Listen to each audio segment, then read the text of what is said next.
Sebelumnya saya mau tanya, teman-teman di sini semester 1 semua ya? Atau semester berapa?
Saya mulai saja ya teman-teman ya.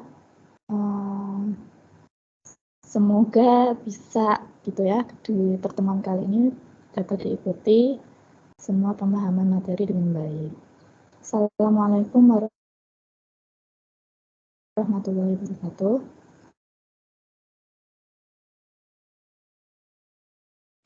Selamat sore teman-teman semua, mudah-mudahan masih pada fokus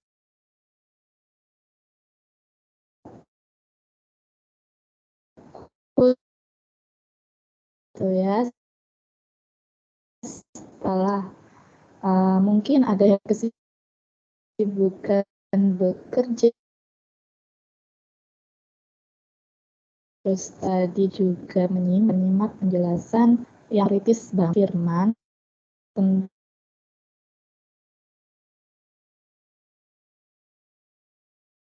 tentang kimia fisik pangan. Nah, ini akan membahas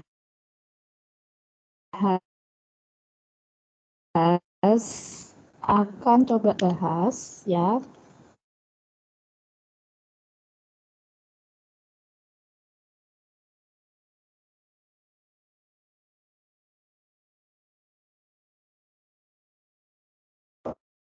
tentang kimia analitik tahun 4207, yaitu saya ambil tentang kerobantan nanti G 4207 itu ada dibahas mengenai ada beberapa metode analitis gitu ya, yaitu tentang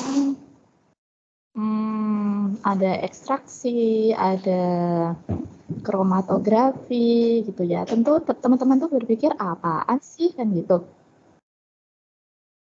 Ibu maaf suaranya putus-putus. Oke. Udah. Oke. Mudah-mudahan ini sudah tidak putus-putus lagi. Oke, saya lanjutkan. Untuk menjawab pertanyaan teman-teman, memang beda gitu ya. Kenapa sih Bu banyak yang tanya? Semester awal tuh udah kimia aja mulu ya yang ada gitu ya di kurikulum. Kenapa? Karena memang kimia itu basic ya, dasar yang sangat amat penting ya ketika teman-teman udah menguasai betul, paham betul, bukan sekedar membaca ataupun mohon maaf, apalagi sekedar mengcopy paste pekerjaan teman gitu ya, di dalam mengikuti tutorial online seperti itu, dan bukan juga sekedar mengerjakan tugas gitulah ya. Itu teman-teman secara langsung atau secara tidak langsung itu teman-teman sudah menyicil gitu ya, menyicil kompetensi yang dibutuhkan gitu oleh lulusan teknologi pangan, skill apalagi di kimia analitik. Kenapa sih Bu kimianya ada kimia dasar, kimia fisik, kimia analitik? Memang di teknologi pangan yang dibutuhkan terutama yang satu adalah tentunya kimia yang dasar gitu ya. Yang kedua adalah kimia fisik, yaitu tentang kimia yang lebih ke arah teoritis. Bagaimana yang bisa menjelaskan bagaimana suatu fenomena itu bisa terjadi seperti itu. Seperti yang Pak Firman tadi jelaskan, bisa seperti fenomena Pak Firman tadi, penggorengan kerupuk gitu ya. Ternyata itu ada penjelasan secara teoritisnya gitu. Dan itu bisa dijabarkan ke dalam grafik tadi. Nah, seperti itu pula dalam setelah kimia dasar, kimia fisik. Nah, ini kimia analitik adalah tools-nya. Tools, teman-teman paham ya, tools itu adalah alat. Alat itu adalah metode. Ya, otomatis adalah suatu cara atau metode, suatu penyelesaian secara kimia atau analisis kimia. Jadi isi dari kimia analitik itu adalah alat-alat atau metode yang digunakan dalam analisis-analisis dalam misalnya berhubung kita masuk di teknologi pangan gitu ya, kita akan bicara masalah peristiwa atau fenomena pangan gitu, dan kita akan membahas secara detail alat apa atau metode apa yang sering kali digunakan, sering kali diperlukan untuk menganalisis bahan-bahan makanan yang sering dikerjakan gitu untuk analisis makanan. Apakah makanan itu mengandung kadar air tinggi, ataukah bahan makanan itu mengandung logam berat, ataukah bahan makanan itu mengandung masih putus-putus, Mbak.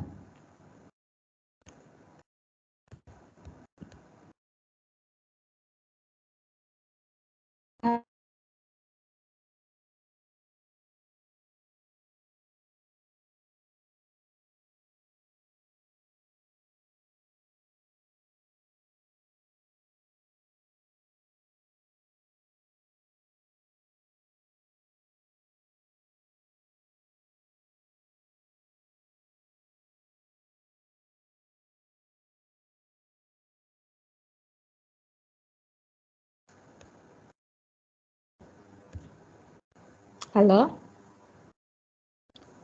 Saya sudah ganti jaringan, semoga tidak putus-putus lagi. Jadi sampai mana tadi? Kimia analitik fokus ke metode, tools, cara untuk melakukan analisis. Nah, maka dari itu yang di dalam buku kimia analitik yang teman-teman dapat itu membahasnya adalah tentang metode, cara maupun alat, yaitu tentang ekstraksi, metode ya, kromatografi. Nah, seiring dengan perkembangan zaman, ya, metode atau alat-alat yang digunakan dalam analisis, khususnya kimia, gitu ya, cepat banget mengalami perubahan, baik itu inovasi maupun dari segala macam bentuk merek. Akan tetapi, ya, yang dasar-dasar sekalipun itu justru harus dipahami terlebih dahulu. Jadi jangan harap gitu ya, jangan terlalu ini aku sudah pegang nih alat ini, ada yang sudah pegang alat-alat yang di perusahaannya, misalnya spektro, UV vis, atau kromatografi, apakah ada? Saya, Bu. Oh, Bu Tiara sudah. Kerja di mana, Bu? Di sekolah kimia. Oh, di SMK sekolah kimia. kimia. Oh, SMK kimia, Masya Allah, luar biasa. Bertekad ya, Bu, untuk masuk teknologi pangan gitu ya. Ya, meneruskan. Ibu biasa pegang alat apa, Bu? Di laboratorium terdapat spektrofotometri. Kalau UV vis ya? kromato, iya UV vis. Kalau IR-nya ada nggak? kromato, apa? Infrared spektroskopi ada nggak? Tidak punya, Bu. Nah, Oh, tidak punya. Adanya UV vis aja. Terus? ya, frakto, AB, Refrakto, iya. Terus? efraktogen, centrifuge, ya sudah Bu, sebatas itu saja. Ya. Ya, luar biasa ya, kita punya gitu ya teman yang sudah tiap hari gitu ya berkutat, dan insya Allah memang sudah terampil gitu ya, tiap hari kerjanya memang menggunakan dan praktek langsung menggunakan alat-alat tersebut. Nah, di tutorial online, saya di sini menyampaikan, Mbak Ramadhani, maaf apa memang tidak muncul gambar? Iya Mbak, memang saya belum share slide, saya ngobrol dulu aja. Di tutorial tutorial webinar ya, untuk pertemuan kali ini, saya pengennya setelah teman-teman itu menyimak gitu ya, menyimak materi dari sesi 1 sampai sesi yang sekarang. Sesi yang sekarang kebetulan kromatografi ya, kalau nggak salah ya. Apakah betul? Ayo, sudah pada diintip belum butonnya?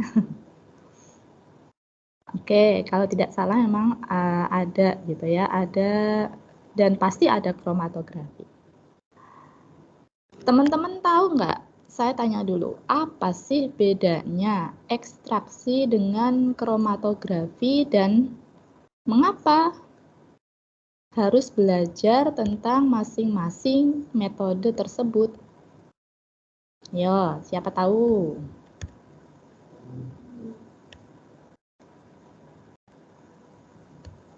Ayo, siapa tahu? Nanti dapat door prize.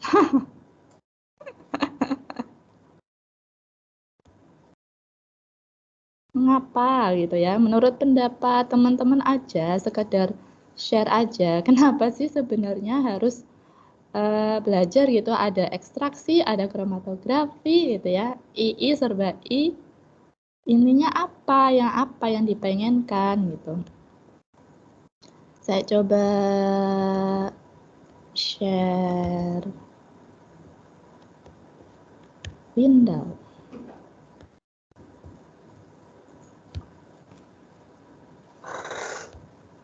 Nah, ini saya sudah share screen Bapak Ibu ya. Di awal ya, ekstraksi itu. Nah, di awal ekstraksi itu ya bertujuan hanya untuk memisahkan. Ya, memisahkan 1 dan 2 komponen apabila kelarutannya berbeda dalam suatu pelarut yang ditambahkan. Jadi 2 komponen yang ada di dalam satu wujud, misalnya larutan gitu ya, akhirnya bisa terpisah apabila teman-teman menambahkan suatu jenis larutan lagi ke dalam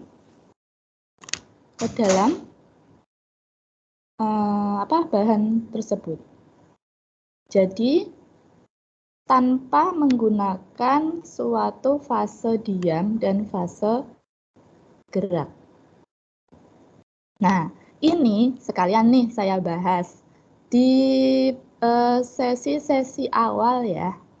Ekstraksi itu ada pertanyaan tuh di tugas atau diskusi kali ya, saya lupa. Ketika ada pertanyaan seperti ini, kira-kira menurut pendapatmu apakah air dengan metanol atau etanol itu bisa dipakai untuk memisahkan 2 senyawa yang tergabung jadi satu larutan. Nah, itu banyak sekali yang terkecoh. Karena apa? Karena anggapannya mungkin anggapannya yang satu air nih polar, yang satu metanol kan katanya senyawa organik itu non polar.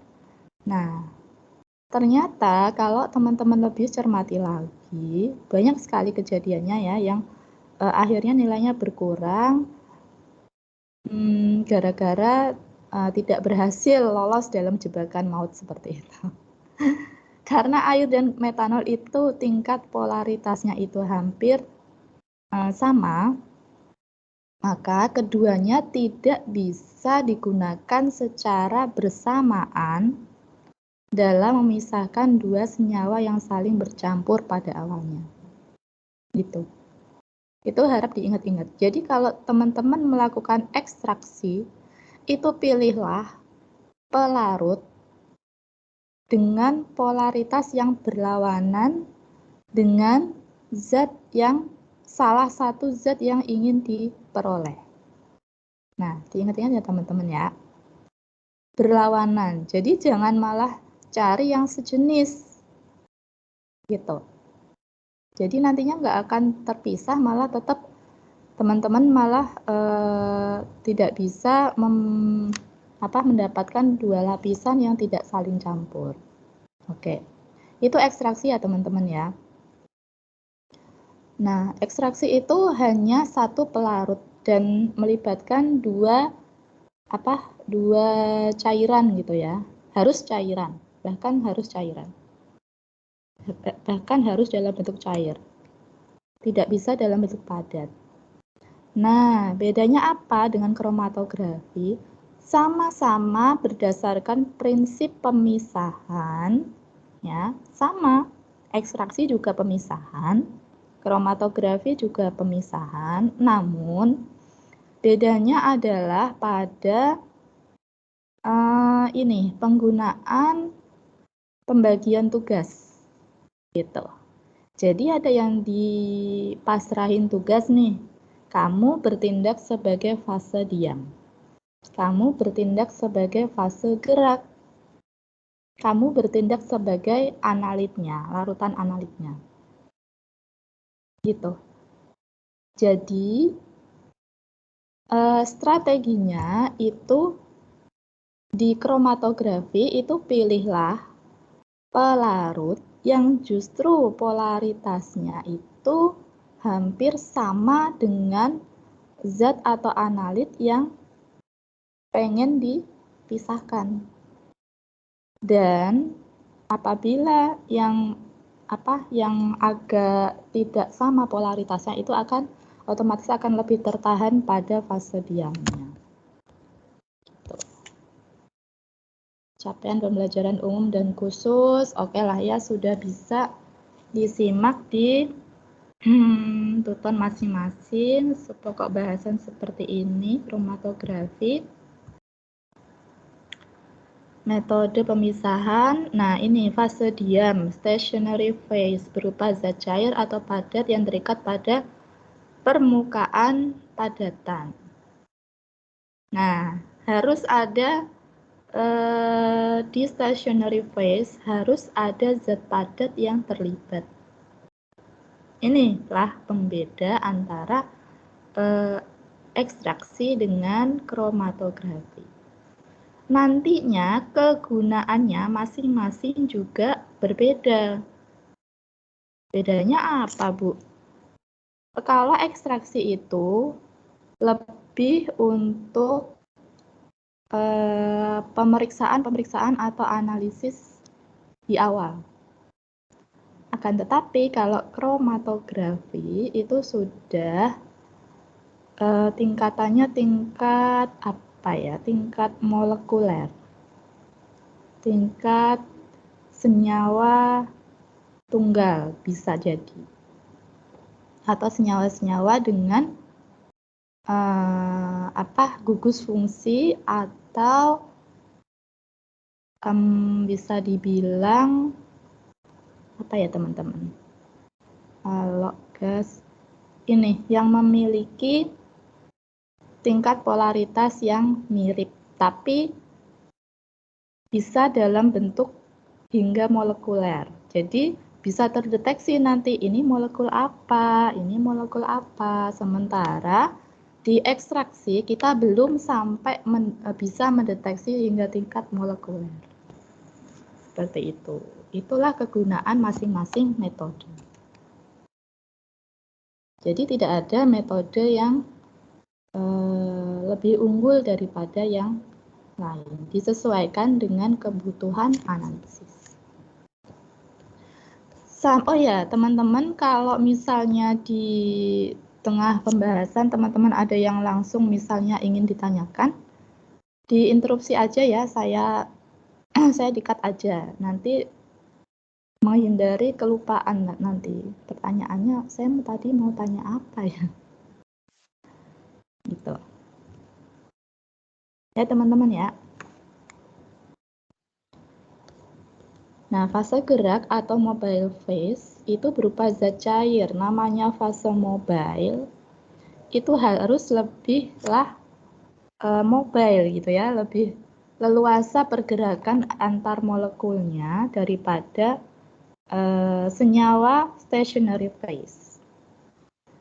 Itu, misalnya yang stationary phase itu kebanyakan yang dipakai adalah silika gel atau polimer. Seperti itu. Gampangannya padatan lebih compact ya daripada yang cair. Cair bisa lebih mobile. Bisa juga fase gerak itu berupa gas juga bisa. Tentunya adalah gas pembawa yang ini. Nah, ini adalah sekedar gambaran ya. Saya pengennya ini aja sih. Keuntungan kromatografi bisa untuk sampel mikro dan semi mikro dan mikro. Nah, inilah bedanya ya. Semi mikro dan mikro inilah yang saya maksud di tingkat semakin mengerucut gitu ya, di tingkat molekuler atau senyawa yang kelompok kecil. Kalau ekstraksi itu masih segolongan besar, senyawa-senyawa yang dengan kemiripan-kemiripan yang sama. Cukup selektif untuk senyawa organik multi komponen. Pemisahan dalam waktu relatif cepat, bisa untuk analisis preparatif. Nah, apa ini yang dimaksud analisis preparatif?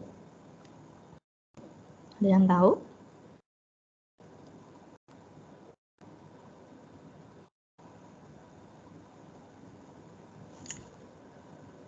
Apa Bu Tiara? Bu Tiara ini dari UPBJJ mana ya Bu? Surabaya, Bu. Oh, Surabaya. Nah, ini udah pulang, udah kondur atau masih di tempat kerja, masih di sekolah? Sudah pulang setengah Udah 4 pulang. tadi. Oh, alhamdulillah. Barusan Bu nyampe rumah disuruh kuliah tuh web. Sabar ya Bu ya. Di UT emang harus bekerja keras. Analisis preparatif Bu, apa Bu?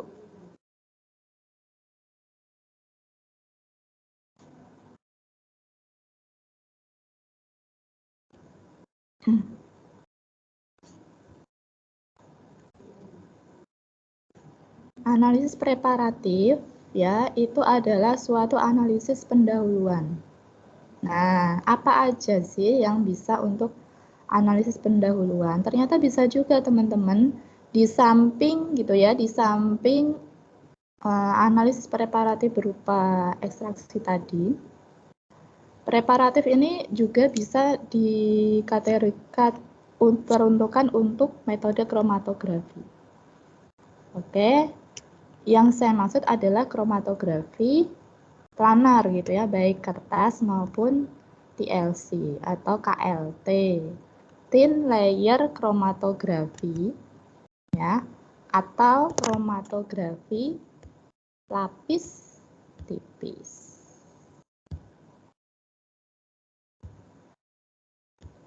Tuh. Ini bisa dibaca sendiri ya teman-teman ya, sudah ada di BMP, sudah diingatkan kembali di Tuton. Saya tuh pengennya cerita aja. Nanti saya nerangkan lebih banyak ke video-video ya, yang secara apa ya, memang kenyataannya alatnya seperti itu. Bagi yang belum tahu betul gitu ya, kayak apa sih Bu alatnya yang dibahas di Tuton atau di kimia analitik itu semua kayaknya abstrak gitu ya kalau dengar apa melihat cuman gambar-gambar atau teori-teori aja gitu ya. Kalau kromatografi, adsorpsi, partisi, penukar ion, eksklusi. Berdasarkan mekanisme pemisahannya. Nah, kalau berdasarkan mekanisme ya ada adsorpsi, ada partisi, ada penukar ion, ada eksklusi.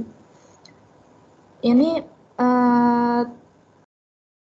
ditentukan dari proses gitu ya yang terjadi di selama berlangsungnya kromatografi tersebut. Misalnya, kromatografi namanya mekanisme ya. Mekanisme adalah suatu proses. Jadi selama proses kromatografi itu berlangsung, nah itu terjadi proses apa nih? Nah itu biasanya ditanyakan tuh di apa? Kalau di diskusi atau tugas-tugas atau soal-soal yang lain yang membutuhkan pendalaman atau analisis yang lebih lanjut gitu ya. Prinsip dari kromatografi ini apa? Jelaskan. Nah, itu teman-teman bisa memulai penjelasan dari salah satu ini. Apakah dia termasuk adsorpsi atau partisi atau penukar ion atau eksklusi. Yang masing-masing sudah dijelaskan pada BMP. Panjang lebar ya teman-teman. Nah, ini yang harus biasanya di lapangan itu seringkali gamang gitu. Ketika seorang analis ya, atau laboran atau siapapun yang mengoperasikan alat, gitu. Biasanya ditanya nih, alatmu bisa nggak ini meriksa sampelku? Gitu. Nah, ini biasanya perlu pertimbangan khusus ya terutama dalam pemilihan fase gerak atau mobile phase. Nah, ini seperti yang sudah saya ungkapkan tadi ya. Mobile phase atau fase gerak itu harus mutlak tidak boleh bercampur dengan fase diam atau stationary phase. Itu syarat yang utama. Nah, jadi diingat-ingat, harus tidak bercampur. Jadi polaritasnya pilihlah yang sebisa mungkin jauh banget. Gitu. Untuk mengoperasikan misalnya running suatu sampel, aku harus enaknya pakai eluent atau pelarut apa ya untuk misalnya mengoperasikan merunning tuh mengoperasikan ya sampel yang ini kan tiap sampel itu seperti yang sudah saya kemukakan tadi harus menyatu dengan fase geraknya. Artinya apa? Polaritas antara fase gerak dengan sampel itu sebisa mungkin berdekatan. Sebisa mungkin klop. Dan akan tetapi dengan stationary phase-nya harus kontra, harus tidak bercampur, harus berlawanan. Yang kedua adalah kekentalan sekecil mungkin. Kenapa kekentalan harus kecil mungkin? Nah, iya dong, kan ketika suatu eluent atau eluent itu kalau saya bilang eluent, teman-teman paham kan ya, ngerti kan eluent itu adalah solvent atau pelarut sama aja, ya. Ketika pelarut itu hendak melarutkan sampel itu ke lempeng atau kolom kromatografi, bayangkan kalau misalnya terlalu kental, akan banyak sekali hambatan yang diperoleh selama berada di aliran pergerakan pelarut tersebut untuk membawa sampel agar memisah. Jadi viskositasnya pilihlah yang lebih encer. Yang ketiga, disesuaikan dengan jenis detektor. Nah, ini ada beberapa detektor yang sangat sensitif, gitu ya. Misalnya, detektor ini tidak kompatibel nih dengan fase gerak yang itu otomatis, gitu ya. Ketika kromatografi itu merunningkan atau mengoperasikan suatu sampel dengan fase gerak yang itu tidak akan bisa dideteksi oleh detektor. Akibatnya, tidak ada hasil yang bisa muncul di alat atau di grafik kromatogram namanya. Hasil kromatografi itu namanya kromatogram. Nanti saya tunjukkan ada pikirnya.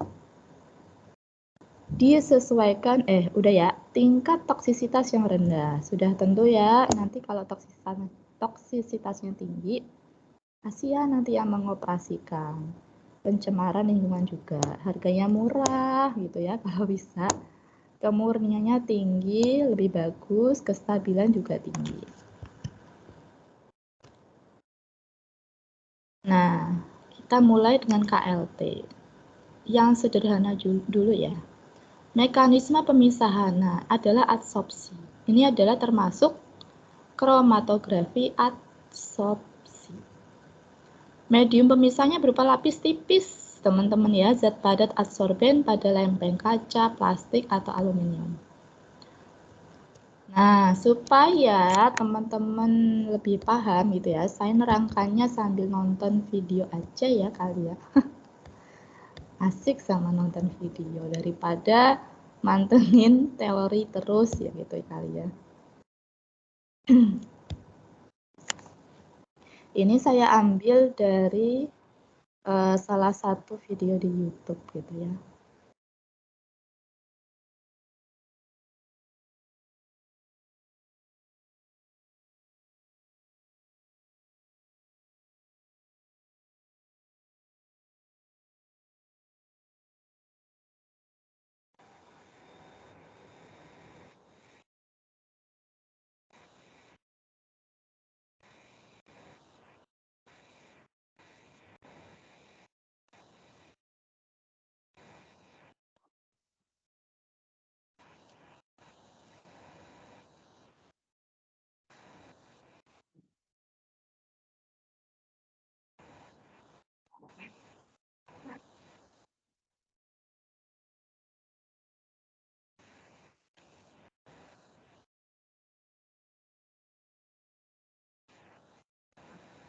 Nah, ini mulai terpisah ya teman-teman ya. Ada kuning, ada jingga.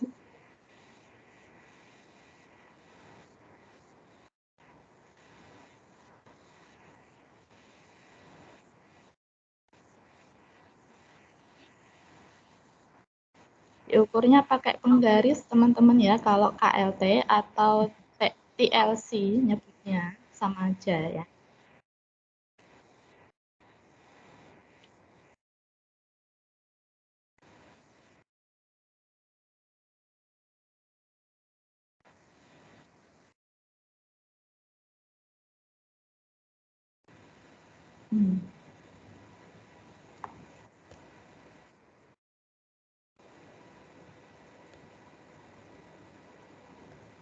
Nah, ini cara menghitung RF-nya. RF value-nya ya. RF atau apa namanya? TR atau kalau di TLC atau KLT atau kromatografi yang manual, kertas baik kertas maupun KLT itu sering digunakan jarak retensi atau RF. Tapi kalau misalnya teman-teman nanti menggunakan kromatografi yang pakai alat, otomatis misalnya kromatografi gas atau GC ya ataupun HPLC sekalipun nantinya akan teman-teman kenal namanya TR, namanya waktu retensi. Ya, jadi deteksinya pakai detektor itu pakai satuan waktu. Jadi berapa menit sih si senyawa ini sampai gitu ya sampai detektor. Halo, ya Bu, siapa ini? Ya, Bu, siapa yang mau tanya? Apakah mau bertanya?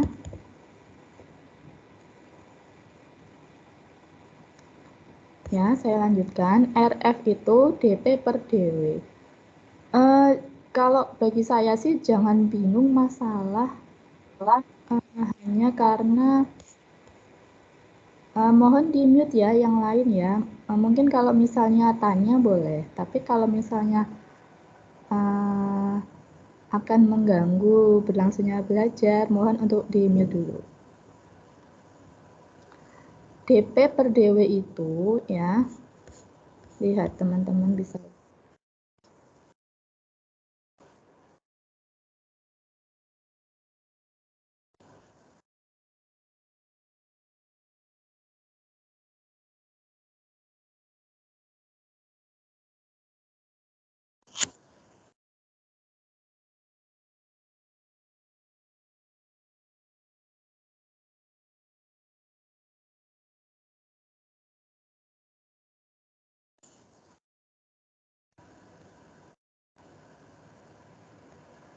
Oke ya, DP per DW itu hanya masalah apa teman-teman, penamaan.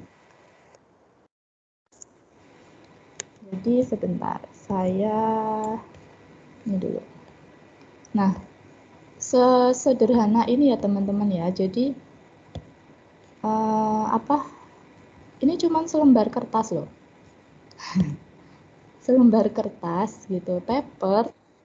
Selembar kertas, memang menunggu selembar kertas, dan sampelnya itu hanya ini tinta. Itu bisa terpisah. Nah, inilah yang saya sebut dengan analisis preparatif. Jadi kita tahu nih, loh, ternyata di dalam tinta ini ada tersusun dari warna awalnya kayak apa? Hitam gitu ya. Ternyata dia semakin ke atas makin kuning, semakin ke atas lagi jingga, makin ke atas lagi semakin menuju ke komponen warna yang lain. Nah, itulah mengapa saya bilang lumayan banget gitu ya, powerful untuk sekedar tahu gitu ya. Sebenarnya ada berapa komponen sih, agar seberapa komponen, ada berapa komponen dalam suatu senyawa. Jumlah gitu ya, paling nggak jumlah. Belum tahu tentang jenisnya apa gitu. Nah, untuk menguji apa pemisahannya bisa dilakukan pakai penggaris aja gini, jarak retensinya 3, maksudnya per nanti maksimalnya berapa ini, warnanya bisa ini, berarti di 7, berapa ini. Nah, ini adalah nilai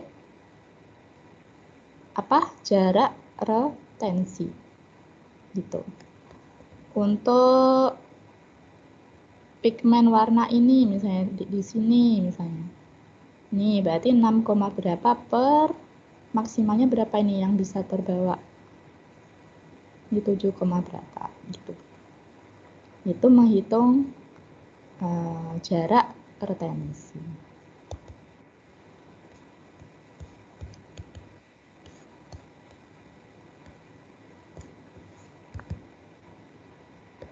Gitu.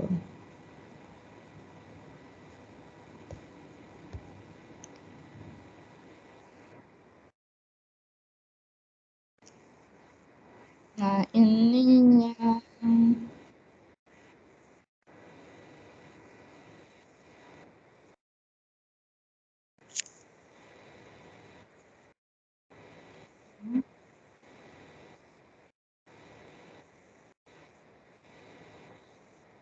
ada 3 yang sudah diketahui, 1 yang belum diketahui pewarnanya apa.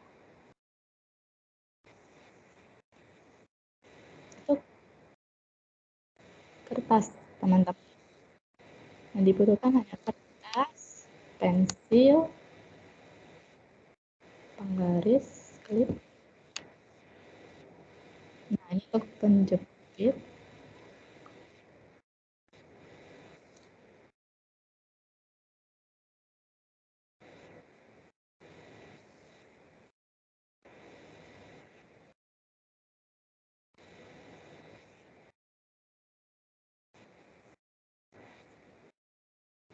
Nah, ini digunakan pipa kapiler ya,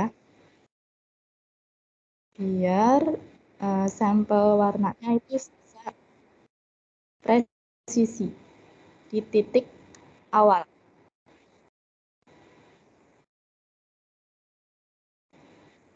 Dan ukurannya itu dalam mikroliter. Digaris dulu ya.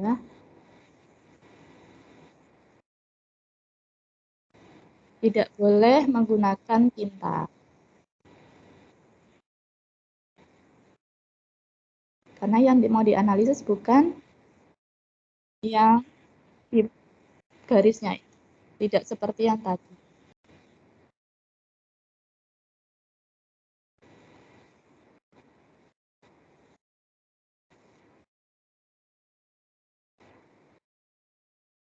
Kalau pensil tidak akan terlarut gitu ya dalam pelarut yang digunakan.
Jangan sampai kecelup ya.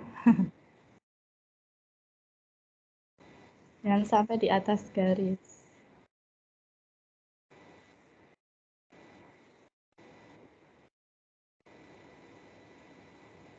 Diukurnya di luar dulu. Jadi perlu diulir lagi. Itu caranya teman-teman ya. Sederhana banget dan ini berlaku bukan cuma buat warna aja ya teman-teman. Bisa buat misalnya teman-teman mau menguji iseng kali ya. Ada berapa sih komponen dalam misalnya obat nyamuk atau pewarna saus gitu ya. Nah, teman-teman bisa tuh pakai percobaan awal di sini. Tapi tidak sampai mengetahui pada jenis komponennya apa aja. Cuman berapa sih berapa jumlah komponen yang ada di dalamnya.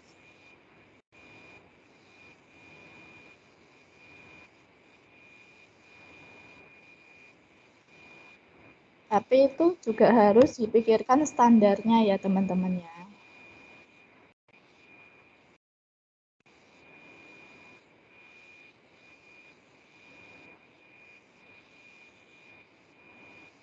Nah,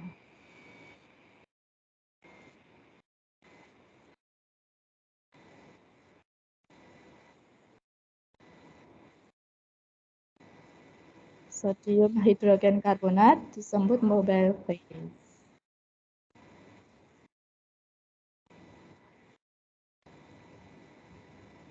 Nah,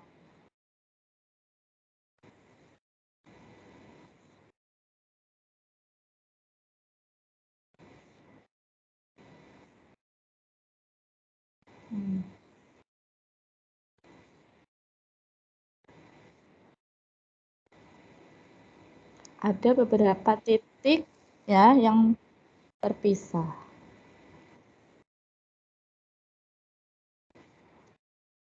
Sama dengan B. Hampir sama nodanya dengan standar yang B.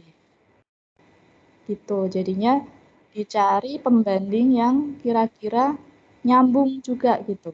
Strateginya seperti itu aja sih. Yang agak gampang sebenarnya seperti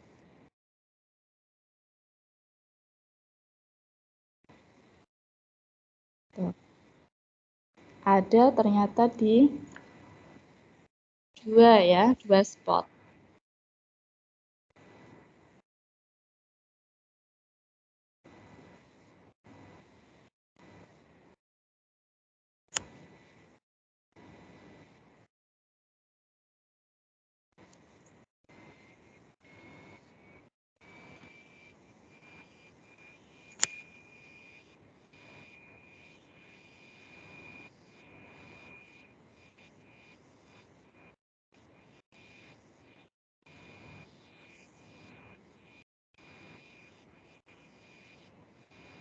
Yang ingin diperiksa adalah yang unknown.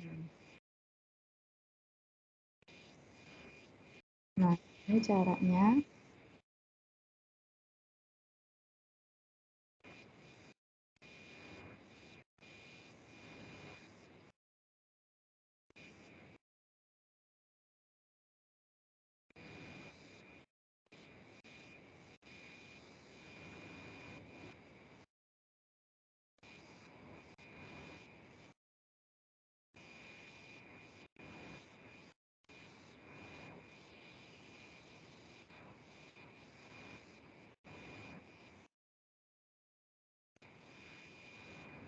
One spot untuk A.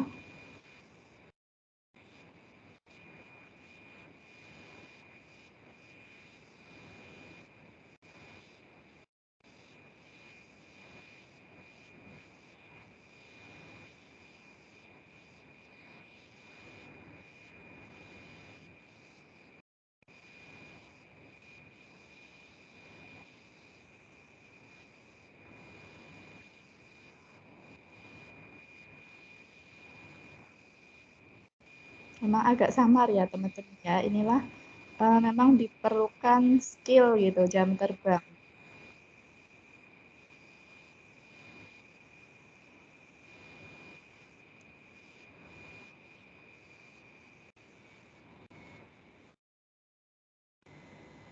Tapi kalau jeli bisa gitu.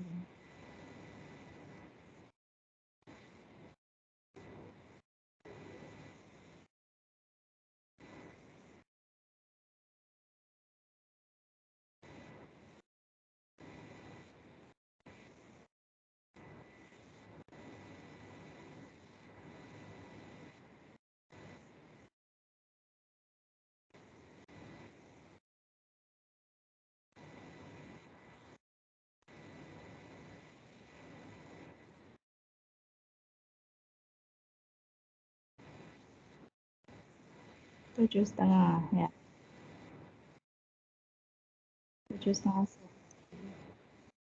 Berarti pembaginya 7,5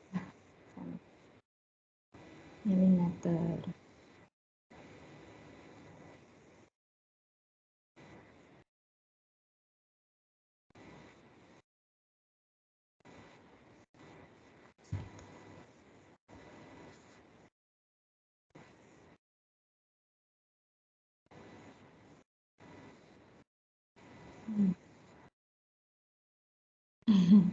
Ini juga kalau penelitian ya teman-teman ya, diperhatikan kalau di judul atas tuh udah ada kurung satuannya, di ini nggak usah.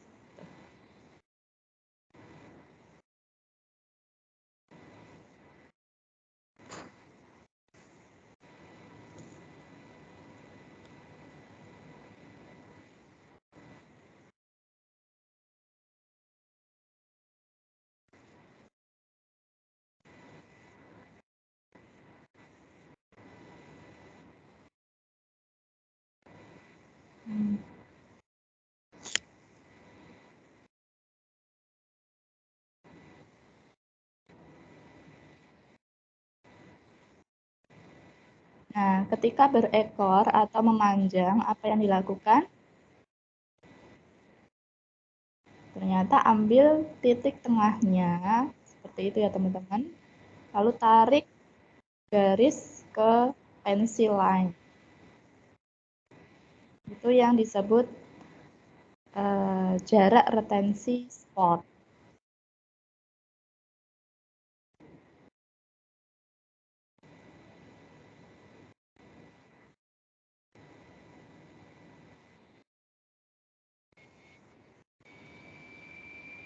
Nah, ada dua. Samar banget ya teman-teman ya. Nggak jeli, tapi dia bisa. Syukur. Setengah.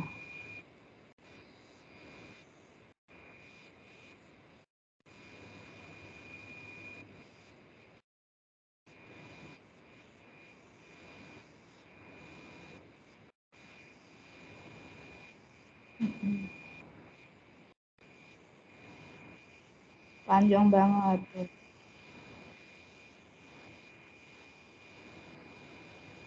Aduh.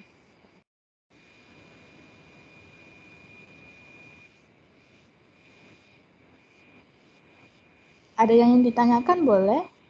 Langsung aja.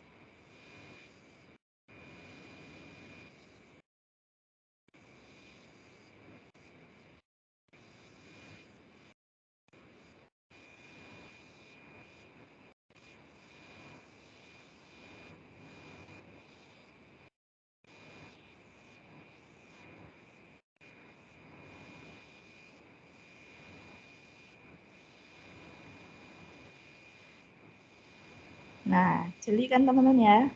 Mengamati node masing-masing node yang timbul itu juga penting tuh, skill itu.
Solid itu spotnya ya, nodenya ya.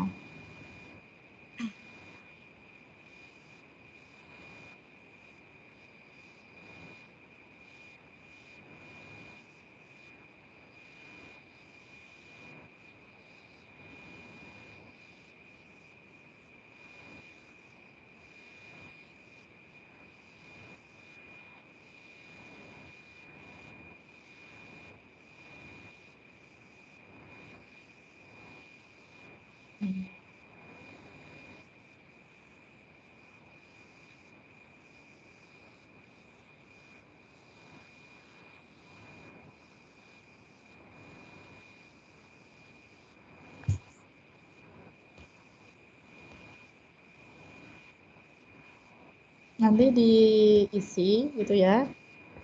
Spot mana aja yang menunjukkan RF yang hampir berdekatan atau hampir mirip. Nah, itulah kemungkinan termasuk golongan senyawa yang itu gitu, yang sebagai startnya. Itu ya teman-teman ya. Ini hampir sama seperti yang di video tadi. Nah, saya ingin menunjukkan yang kromatografi. Ada pertanyaan nggak teman-teman yang untuk yang kromatografi jenis apa? Planar atau lempeng tadi, baik sebenarnya bisa kertas dan KLT ya, atau kromatografi lapis tipis. Ada pertanyaan nggak? Sebelum kita menginjak ke yang bentuk mobile, stationary face-nya adalah kolom. Bu Ivana, boleh tanya Bu? Ya, boleh. Pak siapa ya ini? Pak Irjanto Bu. Oh iya Pak, monggo.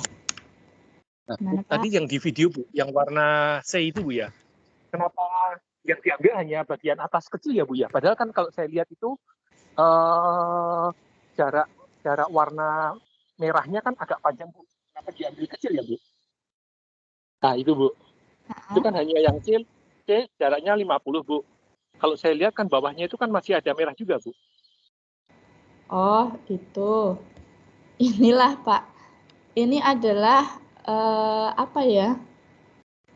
Skill gitu ya, skill untuk ini memang ini mungkin ya tidak terlihat oleh kita mungkin.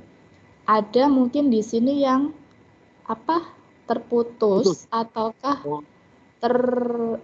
terapa gitu ya, yang oleh si analis itu memang nodanya itu spot yang asli itu hanya ditunjuk sepanjangnya segini gitu. Dan kalau menurut saya ya Pak ya Bu ya kalau menurut saya ini juga termasuk skill dalam membedakan yang yang dianalisa, yang apa tadi, yang tidak diketahui tadi, unknown ya, sampel yang unknown tadi, kira-kira ini tadi spotnya lebih ke menunjukkan mirip dengan yang mana. Ketika sampel itu lebih mirip ke spot A dan spot standar yang B, maka fokuslah ke dua spot itu. Tapi kalau di sini nih, nah ini adalah apa ya Pak? Ini termasuk skill sih, susah dijelaskan dengan kata-kata teori itu susah. Jadi termasuk skill lapangan dalam membedakan ini spot asli atau spot palsu gitu. Jadi kadang itu ada yang namanya spot bawaan gitu Pak. Bawaan. Jadi kayak ini ya, kayak ini. Kan dari bawah ke atas itu ini kan juga masih kuning ya Pak ya. Masih kuning. Nah inilah yang menunjukkan ini terang banget kuningnya. Nah ini dia putuskan. Nah ini lebar spotnya itu segini dan dia melingkari segini. Dan ketika dia melihat ini spot yang enggak spot bayangan ya, tidak yang spot bawaan dari solvent menuju ke atas itu, dan yang terlihat dengan jelas oleh analis itu adalah panjangnya segini, maka dia lingkarilah dengan panjang yang seperti ini. Itu Pak Herjanto, dan ini memang perlu skill Pak. Nah itulah uniknya. Uniknya kimia analitik, memang lebih ke kimia analitik dan kimia organik ya. Itu lebih ke skill laboratori. Ya, makasih Bu Ivana, makasih. Ya, baik, sama-sama. Ada yang lain lagi?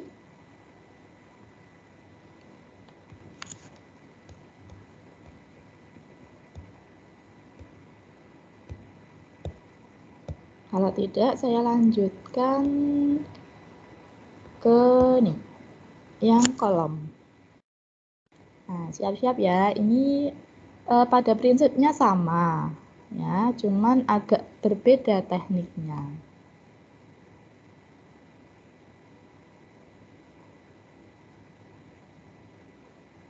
Ini alat-alat yang digunakan ya teman-teman ya. Ini namanya kolom.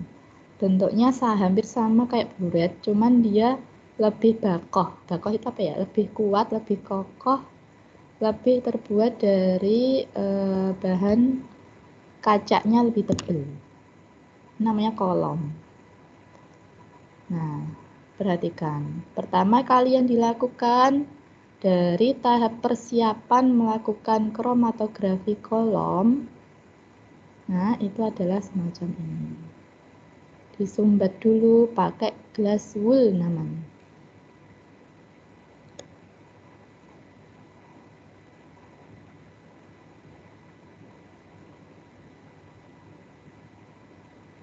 Agar tentunya tidak mencegah agar larutan itu tidak tumpah atau stationary phase-nya bisa stabil di kolom itu.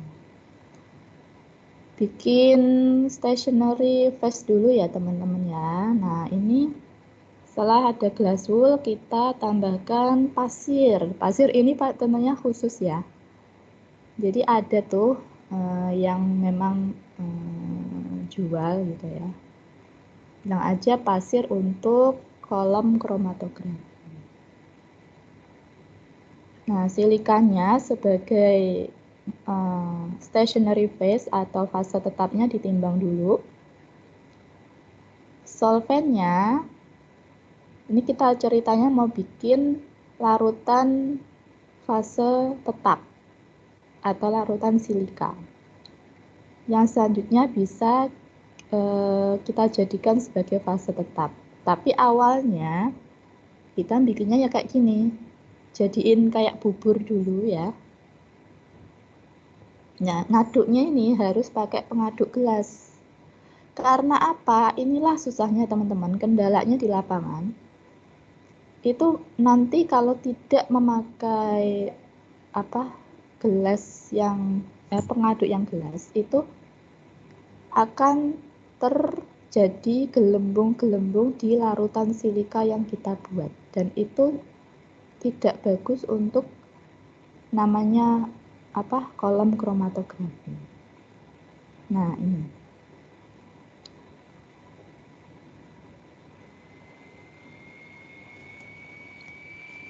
Biarkan settle dulu, lalu keluarkan solvennya. Akhirnya solvennya dikeluarin. Tapi silikanya tadi memang caranya seperti itu, dibuburkan gitu. Nah, ini untuk apa, Bu? Ini hanya untuk mendorong, nah pompa itu. Mendorong biar si solvennya atau elemennya tadi bisa turun. Tapi, nah ini harus diperhatikan, jangan sampai melewati batas batas silika itu. Jadi jangan sampai kering ringpol. Harus menyisakan. Nah, ini ditambahkan pasir lagi. 1-2 cm.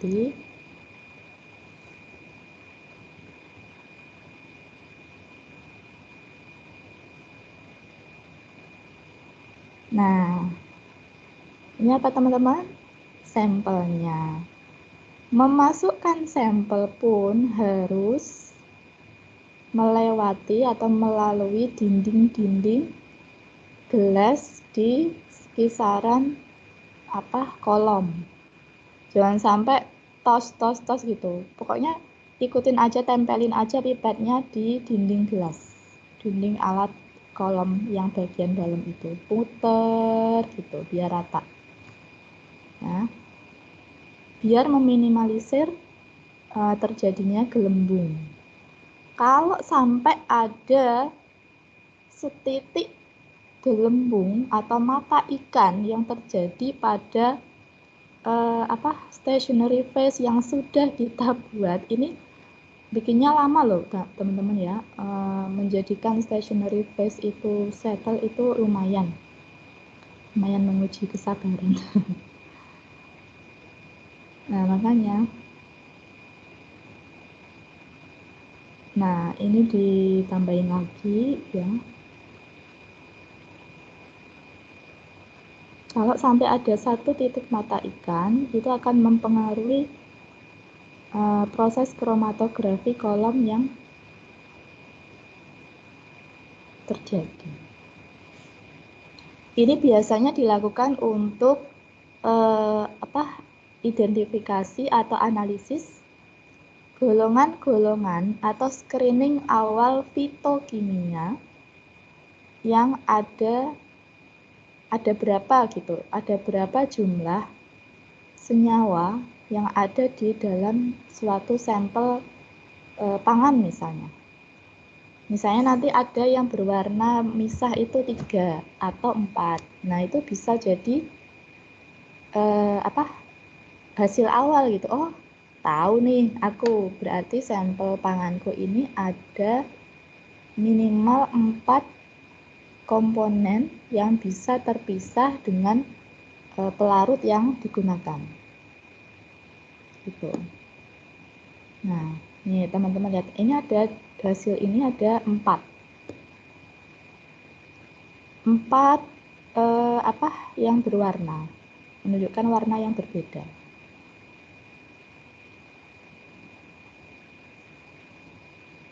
Terus dianalisis tiap tabung, ya. Combine the fraction that contain only one spot and remove the solvent by rotary evaporator. Jadi kumpulkanlah fraksi-fraksi ya yang menunjukkan satu spot gitu. Jadi setelah teman-teman misalnya analisis, kok spotnya sama gitu. Berarti bisa nih digabung antara tabung, misalnya tabung A dan tabung B misalnya. Kayak gitu kan tadi kan acak ya, misalnya setengah tabung udah ganti penuh, setengah tabung penuh ganti lagi, setengah tabung penuh ganti lagi. Dan itu kan acak ya.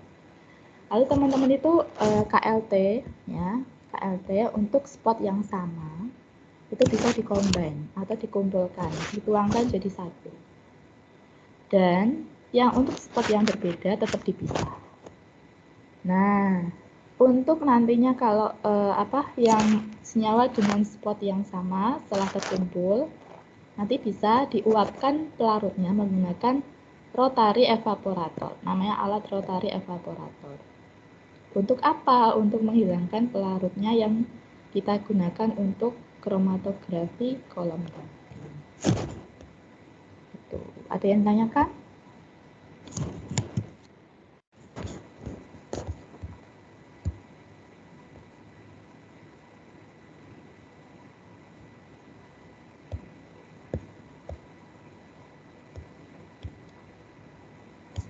Ini udah ya.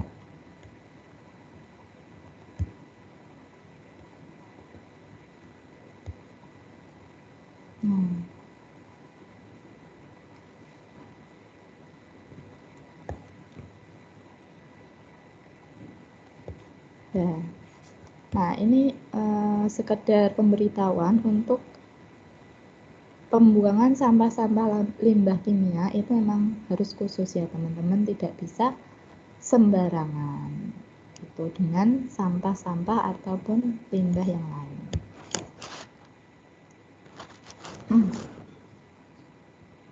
Nah, ini waktu retensi digunakan dalam kromatografi yang gas ya, yang menggunakan detektor untuk mengoperasikan kromatografi. Kalau respon detektornya ini kira-kira yang waktu segini, yang keluar duluan di detektor tuh ini atau TM atau TRA? Ayo. Yang keluar duluan di detektor. Halo.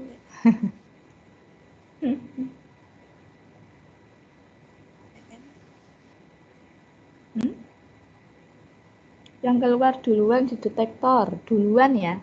Duluan berarti membutuhkan waktu yang singkat. Berarti yang TM. Ya kan? Berarti ini adalah yang mencapai detektor duluan, terbaca oleh detektor duluan berupa peak. Ya, ini yang belakangan.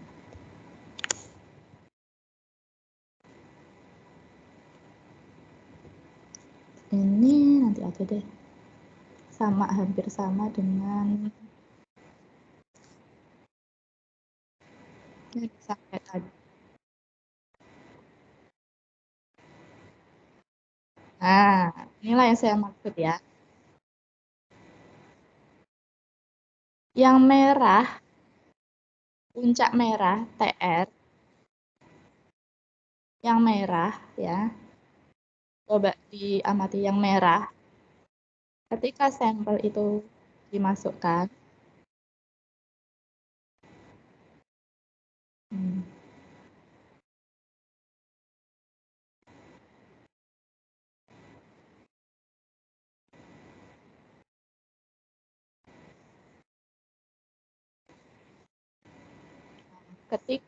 nah ini merah duluan teman-teman ya yang jalan. Nah ini akhirnya terbaca detektor, baru biru, baru hijau. Nah gitu jadinya muncul pada saat yang berbeda, terpisah menjadi 3 komponen. Ada namanya volume retensi. Volume itu TR dikali F. F itu adalah laju alir. Gitu. Ada gitu ya di BMP, semua ada. Saya lebih ingin menekankan efisiensi. Nah, efisiensi ini juga penting ya dalam melakukan kromatografi. Seberapa efisienkah komponen terpisahkan melalui kolom kromatografi? Semakin tinggi atau jumlah plat teorinya ya semakin banyak. Ya, jumlah plat teorinya semakin banyak itu makin efisien. Gitu. W, kalau teman-teman lihat ini ada yang mengamati di W itu di sini di dasar kromatogram, peak kromatogram ada yang mengamati di W setengah. Itu sama aja, nggak apa-apa. Ya, tapi alangkah lebih mudah ya kalau diamati ke dasar saja. Semakin besar R resolusi kolom, seberapa powerful kolom dalam memisahkan komponen. Semakin baik resolusinya. Pelebaran pita. Nah, ini ya ada beberapa kasus gitu ya. Setelah keluar peak kromatogram itu kadang tidak seindah yang dibayangkan. Ada yang kurus kayak gini, kayak saya, kayak gini, dan ada yang melebar, agak melebar, dan ada yang lebih melebar lagi tidak berbentuk. Ada yang cekung, ada yang cembung. Inilah penyebab pelebaran puncak. Itu bisa teman-teman bayangkan ketika suatu senyawa atau campuran gitu ya dilewatkan di sebuah senyawa yang lain, pasti akan banyak terdapat hambatan. Turunnya itu enggak smooth gitu. Enggak smooth, ada berbagai pengaruh, baik itu yang pertama difusi eddy, difusi longitudinal, efek perpindahan massa gitu ya. Nah, difusi eddy, penyebaran molekul analit, kolom karena packing kolom yang tidak seragam. Nah, ini bisa diantisipasi dengan beli kolom yang sudah pabrikan. Tuh. Nah, kalau misalnya teman-teman bikin sendiri kayak kolom kromatografi yang silika gel kayak tadi, itu memang sangat rentan. Cuman sederhana sih bisa. Cuman kelemahannya memang ini. Gitu. Saya tunjukkan kelemahannya dulu. Difusi longitudinal. Nah, penyebaran molekul analit karena difusi molekul fase gerak berlawanan dengan arah aliran. Nah, kok bisa, Bu? Ya namanya aja dua senyawa atau lebih yang saling berinteraksi, kan kita nggak tahu ya secara mikroskopis di dalam kolom atau di dalam fase diam itu seperti apa yang terjadi, kan kita nggak bisa kontrol karena itu sangat molekular sekali.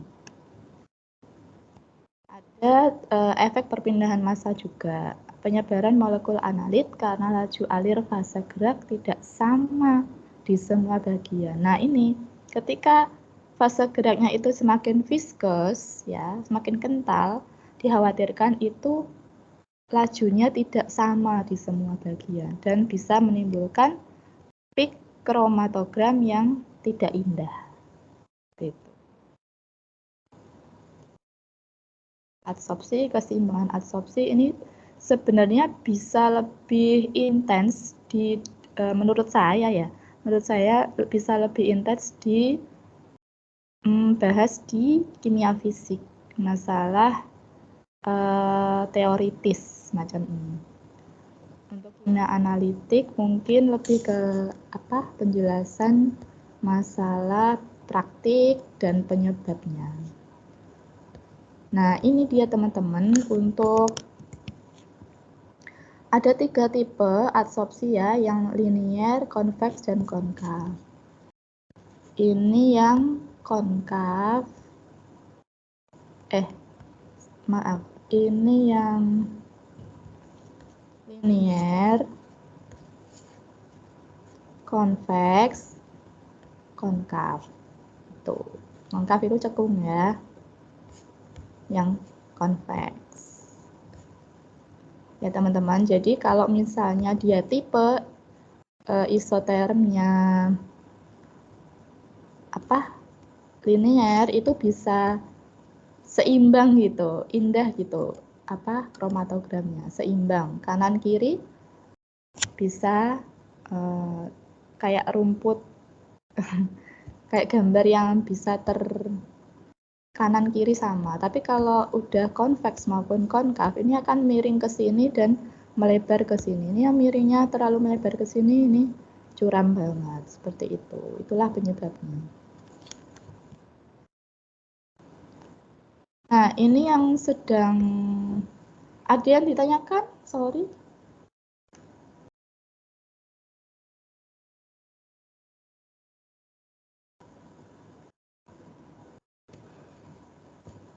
Langsung ke GC aja ya, saya tunjukkan sekalian.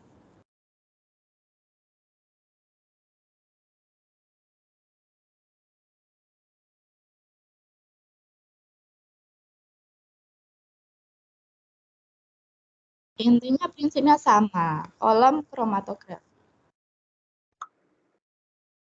Ada fase stasioner atau fase diam dan fase gerak.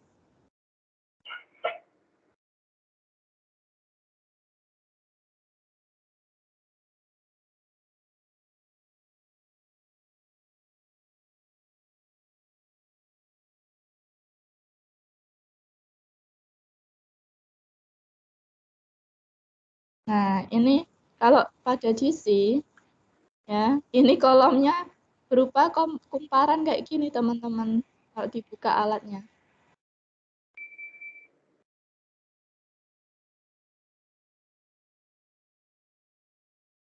Itu fase diamnya.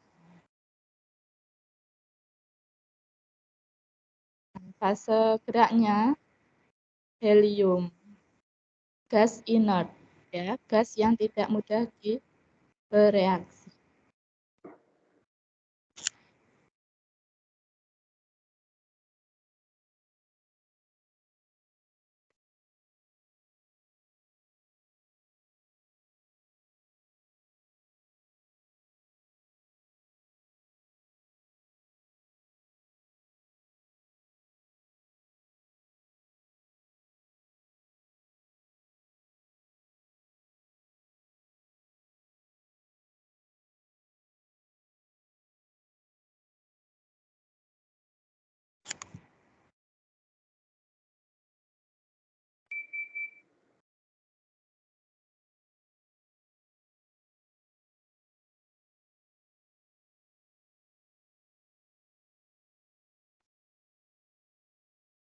Ini cuman butuh sampel mikroliter ya, dalam jumlah mikro saja, mikroliter.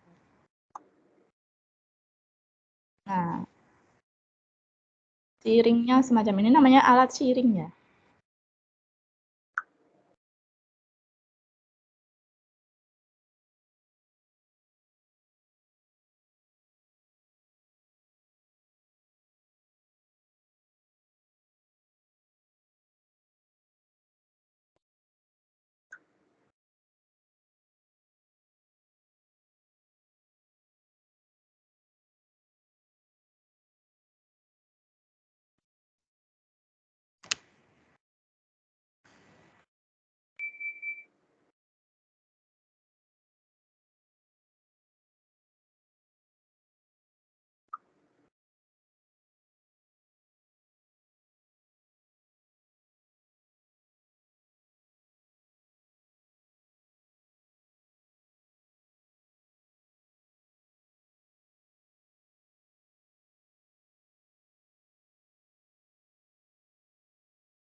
Ini langsung ya. Di dalam cakra 1. Langsung.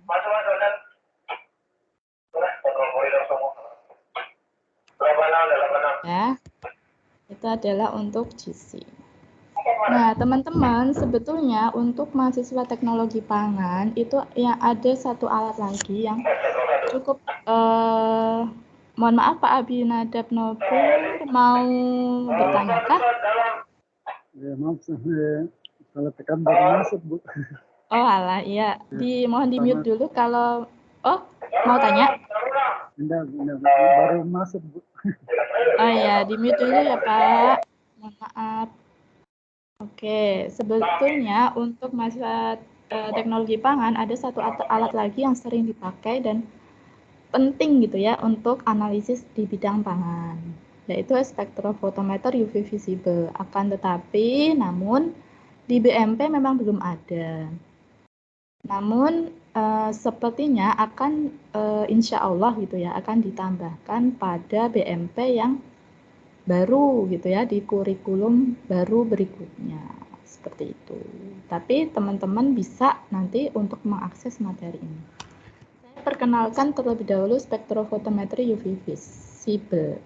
Alat ini ya teman-teman adalah untuk menguji kebanyakan sampel pangan yang sampel yang menyerap pada gelombang UV sampai visible. Jadi kan cahaya atau energi ya, itu kan ada beberapa panjang gelombang, ya kan? Nah itu senyawa-senyawa organik atau senyawa-senyawa pangan ya khususnya baik biokimia, karbohidrat, lemak, lipid atau sampel-sampel pangan itu kan notabene yang bidang memang bio dan organik gitu ya. Nah itu kebanyakan menyerap gitu, bisa menyerap pada panjang gelombang sinar UV sampai visible, yaitu antara 200 sampai 800. UV itu pada panjang gelombang 200 yang lebih pendek, sedangkan visible itu semakin menuju panjang gelombang yang lebih panjang. Itu teman-teman. Oleh karena itu saya ingin mengulas sebagai suplemen gitu. Suplemen untuk sekedar pengetahuan teman-teman aja biar tidak kaget gitu. Kalau misal nantinya disodorkan tiba-tiba ada ya nggak tahu ya maksudnya kelak nantinya ada soal atau ujian yang semacam apaan nih spektrofotometri atau spektroskopi UV biar teman-teman nggak kaget ataupun menjumpai nih di dunia kerja atau dunia nyata memang sudah pernah tahu.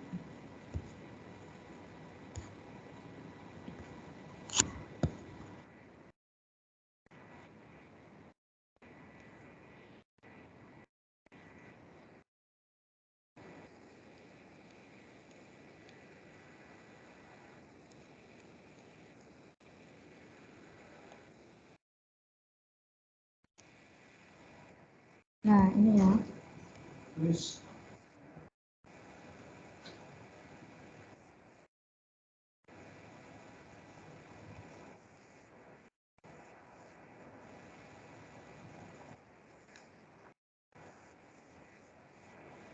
Ada alat namanya kuvet, ya. Kuvet itu kayak gini. Mungkin ada dari beberapa teman-teman yang sudah pernah menggunakan.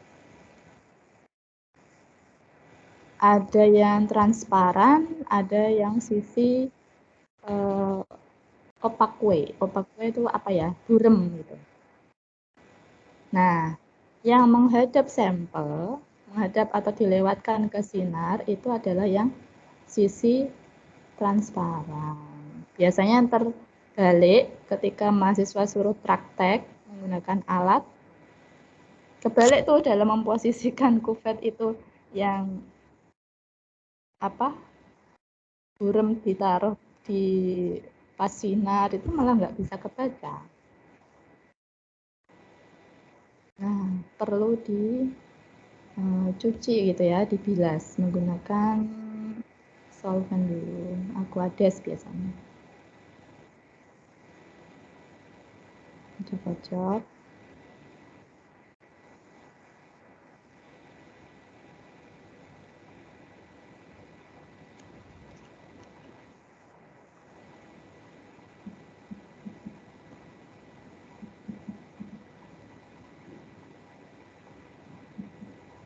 Gimana tampilannya di Maja itu, Bu? Nggak berubah, Bu? Kenapa? Tampilannya hanya YouTube berhenti itu, Bu. Gitu. Bentar.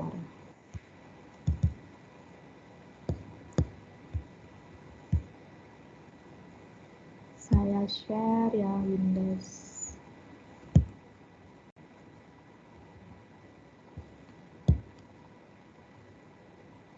Nih, apakah sudah terlihat?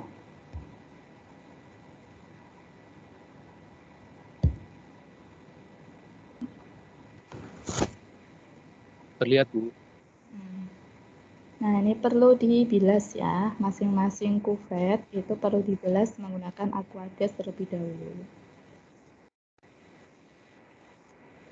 Dipastikan tidak ada megangnya itu harus seperti ini ya. Memang harus ekstra di atas itu. Jadi harus tidak ada sidik jari yang berbekas, lemak ataupun keringat kita yang nempel pada kuvet yang akan dilalui sinar UV ataupun visible itu. Jadi memperlakukan kuvet itu memang semacam ini, yang standarnya. Nah, ini masukannya jangan sampai kebalik.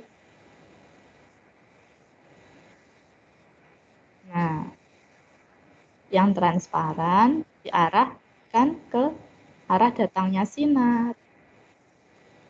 Jangan terbalik. Jangan yang burem yang diarahkan ke datangnya sinar, jadinya nggak kebaca.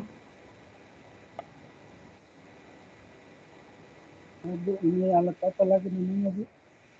UV visible spectrophotometry, Pak, metodenya. Atau spektrofotometer UV visible. Ya, siap, Bu. Terima kasih.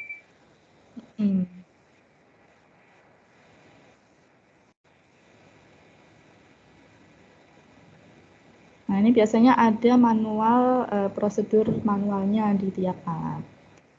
Bisa dijadikan referensi. Nah, ini untuk pengaturan panjang gelombangnya. Biasanya tiap alat sudah didesain gimana cara mengaturnya. Nah, Bu, ini fungsinya alat itu apa, Bu? Kenapa, Pak?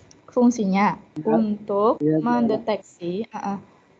mendeteksi absorbensi, Pak. Nantinya yang keluar itu data absorbensi. Jadinya nanti bisa tahu kita tuh seberapa kadar senyawa yang ada di sampel kita. Gitu. Jadi kalau misalnya Bapak ingin menguji misalnya sampel biasanya sampel paracetamol misalnya. Nah, itu bisa Dan jenis pakai obat itu ya, UVB. paracetamol. Obat bisa. Nanti sampelnya berubah lagi di bidang pangan juga bisa. Nanti ditentukan saja senyawa aktifnya apa dan Bapak cari standarnya. Gitu.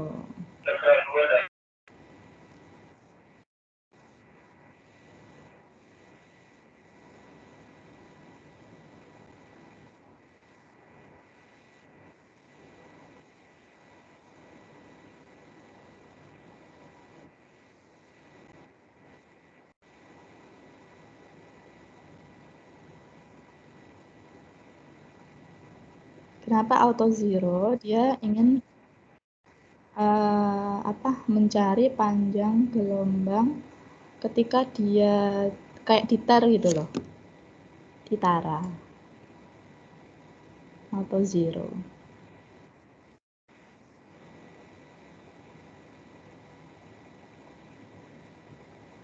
Di take out, ini tadi masih hanya Aquades ya teman-teman ya. Nah, ketika kita mau menguji sampel, ingat di cuvette itu masih ada sisa dari Aquades tadi yang kita gunakan. Maka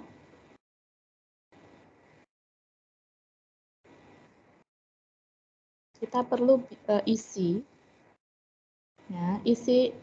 cuvette tersebut dibilas dulu ya. Yang pertama, isi dengan tujuan untuk membilas.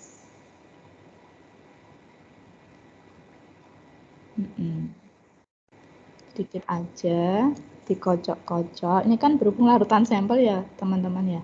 Jadi nggak usah banyak-banyak, cukup untuk membilas saja. Biasanya kan larutan sampel itu dikit ya, terbatas. Gitu. Yang kedua, baru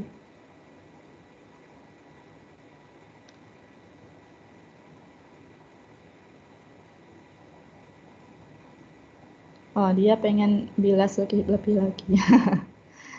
Ya, semakin banyak membilas, semakin meyakinkan gitu ya.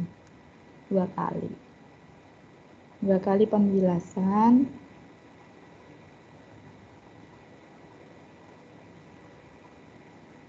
Baru 4/5 bagiannya kita isi dengan larutan sampel. Lalu kita tutup.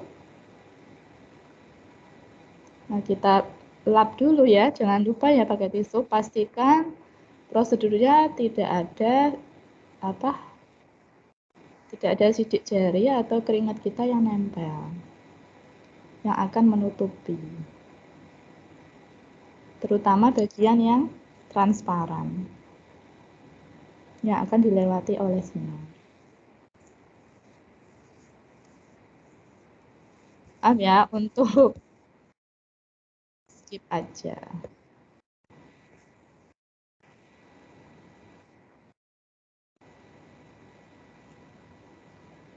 Nah, ini dia teman-teman. Hasilnya akan keluar peak yang menunjukkan serapan maksimumnya ada di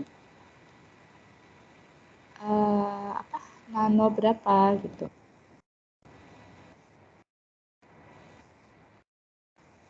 (600 nanometers ya teman-teman ya, sebesar berapa ini? Bisa dilihat sendiri, 0,04 A. Nah, ini tiap alat beda-beda bisa jadi ya, tapi prinsipnya sama. Nah, ini bisa mendeteksi 1 atau 2 senyawa yang sebenarnya ada di komponen kita, dan masing-masing bisa kita ketahui kadarnya berapa dari data absorbensi. Gitu.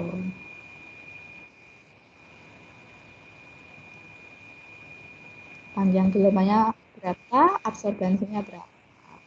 Nah, ini bisa presisi nih, alatnya bisa ngukur otomatis. absorbasinya berapa, di lambda berapa, panjang gelombang berapa. Ada yang mau ditanyakan? Ini bagian suplemen ya teman-teman ya. Jadi tenang saja, ini hanya sebagai pengetahuan. Memang belum akan jadi materi pokok. Cuman saya pesan ketika ada suatu sampel misalnya di kimia pangan atau di apalah nanti pada saat kalian menemukan suatu sampel bahan pangan, nanti kalian akan ketemu dengan jurnal berbagai artikel yang sampel ini menggunakan analisis UV vis spektrofotometer. Kalian sudah tidak asing lagi. Tujuan saya hanya seperti itu. Soalnya ini belum ada di BMP. Saya hanya ingin menambah pengetahuan teman-teman saja. Oke, ada yang ingin ditanyakan? Sepertinya sudah ada yang batuk-batuk tadi. Bu Ivana mau tanya, Bu. Ya, baik, silakan Pak Herdanto. Ya, Bu. Kalau UV vis ini, pertanyaan saya gini, Bu. Saya kan pernah mengujikan salah satu minyak maggot gitu ya, Bu ya. Minyak maggot, terus dari hasilnya itu keluar yang namanya misalnya keluar asam laurat, asam yang lain-lainnya, omega 3 segala kayak gitu. Itu juga pakai UV vis ini, Bu? Bisa, Pak. Cuman harus ada pembanding atau standar yang sesuai. Gitu. Bapak ada misalnya harus rajin cari artikel atau paper yang membahas tentang bagaimana analisis minyak maggot ya. Oh, ya, Bu. Tapi biasanya kalau masalah perminyakan itu lebih prefer menggunakan gas kromatografi. Kalau perminyakan ya. Kalau UV vis spektroskopi itu lebih ke bahan-bahan pangan yang ini menunjukkan bisa menyerap ini tadi panjang gelombang, menunjukkan absorbansi atau serapan di antara panjang gelombang 200 sampai 800. Itu teori dasarnya. Dan pada kenyataannya itu terserah si analisnya. Mau analis pakai gas kromatografi, apakah mau analis pakai kromatografi lapis tipis, ataukah mau pakai kromatografi kolom, itu pada akhirnya keputusan ada di analis. Hanya dengan pengetahuan yang sudah berbekal pengetahuan dan mungkin sudah banyak studi kasus maupun sering baca-baca artikel kali ya Pak. Misalnya lihat-lihat artikel kok pada banyak yang analisis pakai ini ya, saya mau apakah bisa gitu ya pakai UV. Saya coba aja, nggak apa-apa selama datanya mendukung. Apakah di dalam komponen minyak maggot itu ada senyawa yang Bapak tuju, itu Bapak jadinya studi referensi dulu, studi literatur dulu. Apakah senyawa tersebut menyerap pada panjang gelombang 200 sampai 800. Kalau iya, itu coba aja, itu tawarkan ke misalnya Bapak menjasakan gitu ya, tidak analisis sendiri, misalnya menjasakan. Coba aja misalnya, Mas saya atau Bu saya coba masukin sampel ini bisa nggak gitu. Nanti mereka yang mengkompatibelkan kira-kira kalau misalnya sampelnya itu bikin lengket atau tidak bisa dalam bentuk cair, dicairkan seperti masih viscous kayak seperti minyak, itu tidak kompatibel Pak dengan UV vis spektroskopi. Karena serapannya itu akan kacau. Dan kalau misalnya senyawa minyak-minyakan atau senyawa nonpolar Itu saya rekomendasikan menggunakan gas kromatografi saja. Seperti itu. Ya Bu. Ya Bu. Bu, UV vis itu nanti hasil keluarnya nama senyawa gitu Bu? Atau apa Bu? UV vis itu hasil keluarnya bisa gitu ya, bisa bisa ada apa perusahaan biasa ada tempat analis yang menyertakan bisa mendeteksi sampai nama senyawa gitu. Tapi kalaupun tidak bisa, itu Bapak sebaiknya memang harus didasari literatur dulu. Ya, jadi sebelum memasukkan sampel ke dalam tempat analisis, nah itu Bapak harus baca-baca dulu sehingga kerjaan Bapak pas analisis itu tidak muspro gitu. Tahu ya muspro ya apa ya? Tidak Sia-sia. tidak sia-sia dan makan waktu gitu. Jadinya udah nanti resiko di alat ya ketika ada sampel yang lengket atau sampel yang tidak kompatibel dengan kan tadi pelarutnya polar ya maksudnya hampir encer banget. Nah itu dikhawatirkan kalau sampel minyak-minyak semacam itu akan merusak alat kayak gitu. Ya Bu. Terima kasih Bu. Pak Edianto yang lain?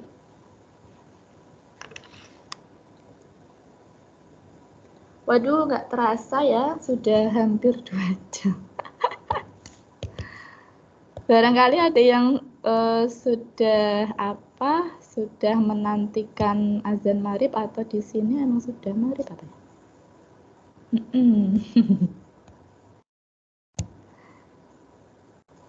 Oh iya, nanti ini ada pertanyaan saya tadi nggak bisa.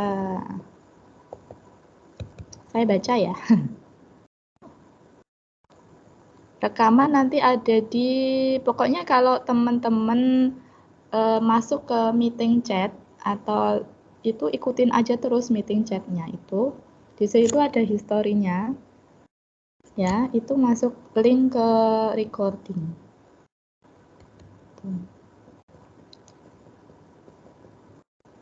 Setelah kromatografi, masih ada tahap selanjutnya ya untuk mengetahui secara spesifik kandungan dalam sampel. Iya, tergantung sih Mbak, sampelnya itu apa. Jadi kalau sampelnya itu tergantung tujuan dari apa yang mau diketahui dari sampel tersebut. Misalnya, Mbak hanya ingin mengetahui berapa sih atau berapa sih kadar dan berapa jumlah senyawa yang ada di sampel saya. Nah, itu cukup dengan kromatografi boleh. Tapi kalau hingga kandungan apa ya Mbak? Bentuk ya, misalnya bentuk kristalinitas atau nanti bentuk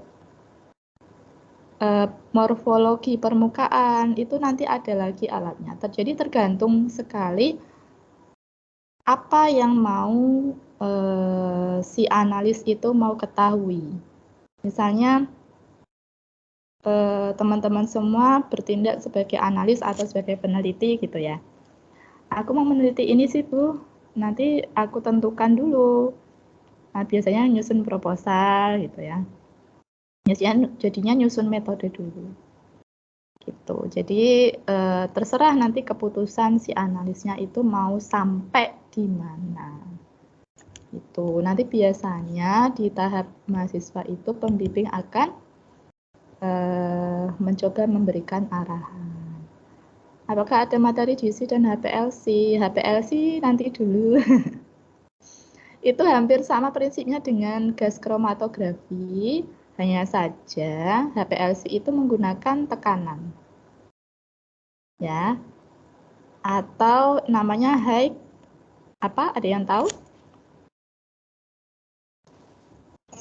Siemens Liquid Chromatography. Betul sekali Bu Tiara. TM Bu, TM apaan? TM. Oh, waktu mobile. Oh ya, betul. Udah Bu, lambdanya dapat dari mana Bu? Lambda mana? Lambda apa nih? Selektivitas ya? Atau lambda panjang gelombang? Nanti bisa dibaca ya, nanti saya akan share materinya, semua akan disajikan jadi satu, baik series rekayasa pangan maupun series kimia di share link yang akan di-share nantinya.